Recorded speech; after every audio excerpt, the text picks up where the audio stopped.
A chilly start to the day and the outlook turns milder, wetter and windier. Al Hall with details of that and more coming up on Good Morning Britain. Not to say better or good and bad in the world of weather because everyone... Exactly I mean, right. it's going to be cold to start and wet and windy to end, so you pick your favourite. OK. OK. Well, the weather affecting the inauguration because it's going to be held indoors because of... Me and Jack have been chatting about all of the stats and previous presidents who've been out in terrible weather and they've died a short time later, so we won't go into that. I think one. When you died after the inauguration... because standing outside, addressing everybody for hours and then get... short time later. Do you know their name? I do. I'll get back to you. The thing is, I was told not to mention it, and now I've just mentioned it.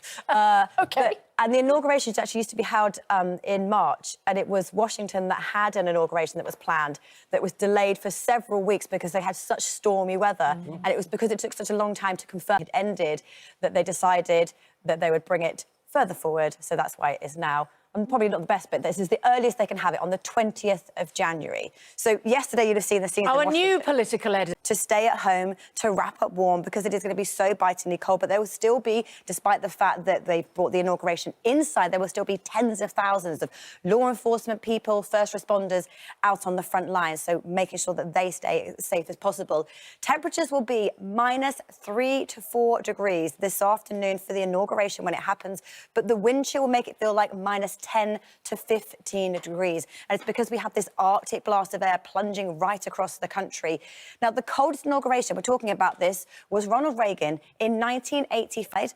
And amazingly, Ronald Reagan also had the warmest inauguration in 1981 when it was +14 degrees. And the interesting thing is this bitterly cold air that's spreading right across the states, bringing snow even down as far as Texas. But we start with pretty benign conditions. There's a bit of cloud around, some patchy rain. First thing this morning, it is fairly chilly, but not really that inspiring. Here's how it looks first thing. We have patchy rain across the northern areas of England, North Wales, some across the southwest of England. Temperatures hovering just a few degrees either side of freezing for many of us. The best of the brightness for Scotland and Northern Ireland. Sunny spells here, staying grey, dull and damp for Northern England, North Wales and West Wales all day long, really. The far southeast, some sunny spells, but temperature-wise, not doing great in the south, 5 or 6 degrees, maybe 8 or 9, so just a little above average in the north. This evening and overnight tonight, we still keep this band of cloud and patchy rain through central areas. So here it's just frost-free. In the south, the mist and fog reforms, and that means it's a chilly night to come yet again with a touch of frost. And then tomorrow, it looks pretty much the same. The north, the best of the sunshine, the best of the temperatures, 8 or 9 degrees with sunny spells, band of nagging rain in the north, and drier and brighter across the south and east.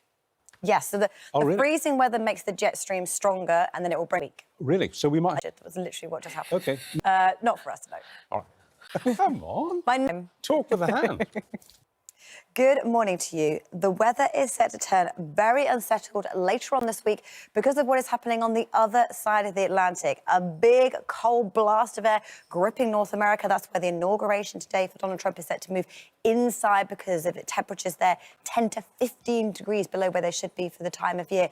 Now, this cold air meets the jet stream, and that will strengthen it. The jet stream picks up to 250 miles an hour as we head through this week, and then that will reenact with this area of low pressure, and we'll have what's called explosive cyclogenesis, when a low pressure rapidly deepens more than 24 millibars in 24 hours, and it will turn wet and windy by the end of the week. So a relatively calm start to the week. There's a fair bit of cloud around, chilly first thing, but not as cold as it was over the weekend. This is how it looks on the latest satellite and radar. Fairly cloudy for central areas, some outbreaks of rain, and there's not really many major changes for the next few days. The north of Scotland and Northern Ireland, the driest, brightest conditions and actually the mildest weather around today. Outbreaks of rain for Northern England, North Wales and down towards the southwest.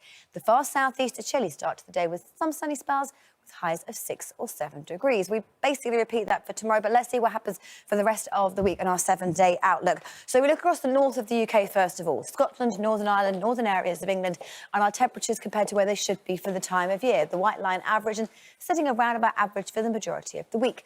Percentage chance of rainfall, largely dry for today and tomorrow, but it is midweek onwards, it turns increasingly wet and windy. Fortunes further south for England and Wales as we head through the next 7 days. Again, looking at the temperatures compared to where they should be for the time of year. And we sit, again, around about, maybe a little below for the majority of the week. But percentage chance of rainfall relatively low again today and tomorrow, just some patchy rain across the far north of England. But with that strengthening jet stream and the low pressures moving in, it's midweek onwards and lasting into the weekend, we see wet and windy weather.